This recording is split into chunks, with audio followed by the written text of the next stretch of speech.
Everyone good morning সকলোকে নমস্কাৰ জনাই পুনৰ আজি নতুন ভিডিঅ'লৈ আপোনাক সকলোকে স্বাগতম জনাইছোঁ গৈ আছোঁ আমি যোৰহাটৰ পৰা ডিব্ৰুগড়লৈ বুলি যেহেতু আপোনালোকে সকলোৱে জানে হয়তো কিছুমানে নাজানিব পাৰে জগন্নাথ মন্দিৰৰ নিচিনা সেম আমাৰ অসমতো জগন্নাথ মন্দিৰ এভাগ আছে ডিব্ৰুগড়ত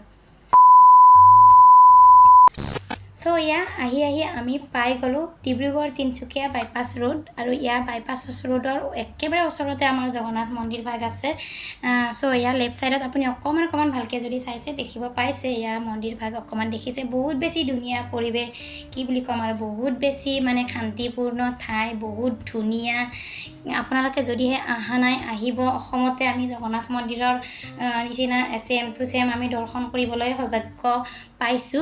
আৰু আপোনালোকে সকলোৱে আহিব যিমানটো সম্ভৱ হয় দৰ্শন কৰিবলৈ বহুত বেছি ধুনীয়া ঠাই সো আশা কৰো আমাৰ ভিডিঅ'ৰ যোগেৰে যদিহে আপোনালোকে চাইছে আৰু আহিবলৈ মন কৰিছে এবাৰ আহি চাব বহুত ধুনীয়া হয় কিন্তু আজি বতৰটো বহুত বেছি গৰম আছিল তাৰ বাবে অকমান আমাৰ অসুবিধা হৈছে যেনিবা তথাপিও বহুত বেছি শান্তি লাগিলে আহি পেলে সো আপোনালোকে আহিব বুলি আশা কৰিলো আৰু আমাৰ ভিডিঅ'ৰ যোগেৰে আজি এবাৰ চাই লওক তাৰ পাছত আপোনালোকে এবাৰ আহি যাব সো আমাৰ ভিডিঅ'টো আজি কন্টিনিউ কৰি গৈ থাকিব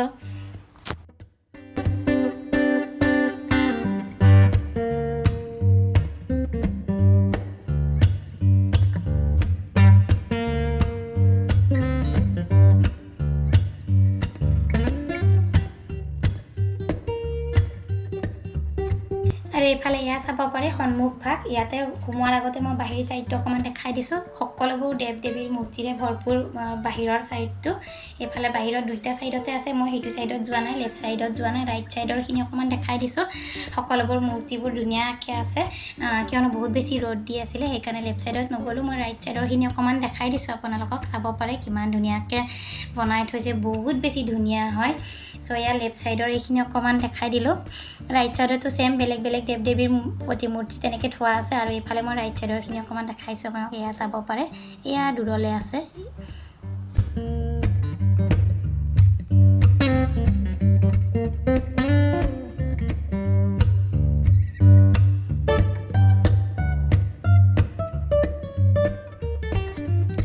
ইফালে মেইন দুৱাৰৰ পৰা সিধা গলে আপুনি মেইন মন্দিৰ ভাগ দৰ্শন কৰিব পাৰিব আৰু ইফালে ৰাইট সাইড লেফট সাইডত অনন্য দেৱ দেৱীৰ মূৰ্তিসমূহ স্থাপন কৰা আছে শিৱ মন্দিৰ আপোনাৰ গণেশ বাবাৰ মন্দিৰ হনুমান মন্দিৰ গোটেইবোৰ দৰ্শন কৰিব পাৰিব এই ভাগ হৈছে আপোনাৰ মেইন মন্দিৰ ইয়াতে আপুনি জগন্নাথ পুৰীত যেনেকৈ আমাৰ ভগৱান জয় জগন্নাথৰ আধৰুৱা মানে তেওঁলোকৰ ভাই ভনীৰ সৈতে বলৰাম আৰু সুভদ্ৰাৰ সৈতে যিটো আধৰুৱা মূৰ্তি আমি দেখিবলৈ পাওঁ তেওঁলোকৰ মূৰ্তি আপোনালোকে দৰ্শন কৰিবলৈ পাব ইয়াতে কিন্তু ইয়াত আপোনালোকক ভিডিঅ' ফটো কৰিবলৈ দিয়া হোৱা নাই সো বাকি সাইডত চাব পাৰে আপোনালোকে বেলেগে অনন্য দেৱ দেৱীৰো মূৰ্তিসমূহ দৰ্শন কৰিব পাৰিব নৱগ্ৰহৰ পৰা আদি কৰি গোটেইখিনি পাব সো হৈছে মন্দিৰৰ ভিতৰৰ পৰিৱেশ একেবাৰে ভিতৰখন দেখুৱাব পৰা নাই সো এইখিনি আপোনালোকে চাব পাৰিব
ভাগৰ ৰাইট ছাইডত আপুনি চাব পাৰে ভগৱান বিষ্ণুক কেনেদৰে সকলোবোৰ দেৱ দেৱীয়ে এনেকৈ পূজা অৰ্চনা কৰিছে। সঁচাকৈ বহুত বেছি ধুনীয়া দৃশ্য এইটো এটা। এয়া চাব পাৰে কিমান বেছি ধুনীয়াকৈ পূজা অৰ্চনা কৰিছে আৰু চাৰিওপিনৰ দৃশ্য চাওক আপুনি। এয়া চাওক কিমান শান্তিপূৰ্ণ পৰিৱেশ।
আৰু এতিয়া সময় প্ৰায় 12মান বাজিলে আৰু আনফালে এয়া আপুনি কিবা যদি খাব বিচাৰে মন্দিৰৰ কেম্পাছৰ ভিতৰতে খাবৰ সুবিধা পাব।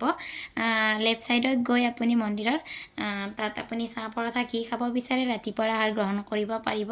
আৰু আমিও কিবা এটা খাই লওঁ আৰু আমাৰ নেক্সট ডেষ্টিনেশ্যন আছে বগীবিল দলং। আৰু ভাবিছোঁ আজিৰ ভিডিঅ'টো ইমানতে সামৰি দিওঁ, কিবা এটা খাই লওঁ। আৰু যদিহে আপোনালোকে আমাৰ লগত এনেদৰে কানেক্ট হৈ থাকিব বিচাৰে চেনেলটো ছাবস্ক্ৰাইব কৰি ৰাখিব। আৰু আজিলৈ আহিছোঁ, কেনেকুৱা পালে আমাৰ যোগেৰে মন্দিৰ দৰ্শন কৰি কেনেকুৱা অনুভৱ হ'ল আপোনালোকৰ অনুভৱ জনাব। চ' আজিলৈ আহিছোঁ, পুনৰ লগ পাম নতুন এটা ভিডিঅ'ৰ সৈতে।